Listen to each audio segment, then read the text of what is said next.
Good morning বন্ধুরা, সবাইকে welcome জানাচ্ছি সবিতাস ব্লগ চ্যানেলে।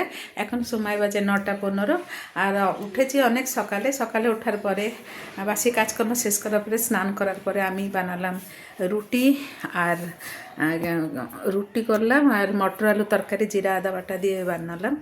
আর মেয়ের জন্যে বড় মেয়ের সোমবার দিনকে দুপুরবেলা আসতো মানে ওদের ঘরে।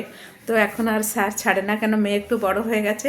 তো ওই জন্যে আমি ভাত আর ওদের রান্না বান্না একটু দেরিতে হয়, ওই জন্য আমি তো সকালবেলায় এমনিও তো রান্না করি ছোটো মেয়ের জন্য, ওই জন্য বড়ো মেয়ের জন্য রান্না করলাম রুটি, বড়ো মেয়ের জন্য রান্না করলাম ভাত আর সয়াবিন তরকারি ছিল, মটর আলু তরকারি দিয়ে দিলাম। ও কিন্তু করলা আলু ভাজা করলে হতো, কিন্তু টাইম পাইনি, কেননা এত সকালে সব কাজকর্ম শেষ করার পরে রান্না বান্না করতে টাইম লাগে।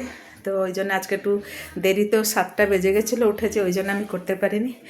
আর এই করে ওদেরকে পাঠালাম। ওরা যাওয়ার পরে এই দেখুন আমি একটু সেলাইতে বসেছি। এই একটা ব্লাউজ আজকে কমপ্লিট করে দিয়েছি, আর অল্প একটু রয়েছে।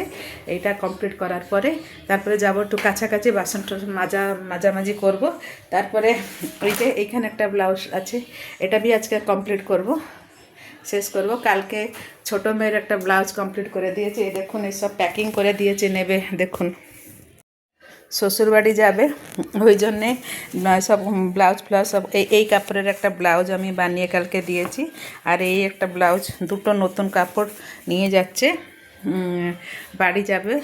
আস্তে আস্তে একটু 2 দিন দেরি হবে। তো এখন আমি একা, তো আমার কোনো টেনশনই নাই, যা একটু রান্না করব আমার হয়ে যাবে।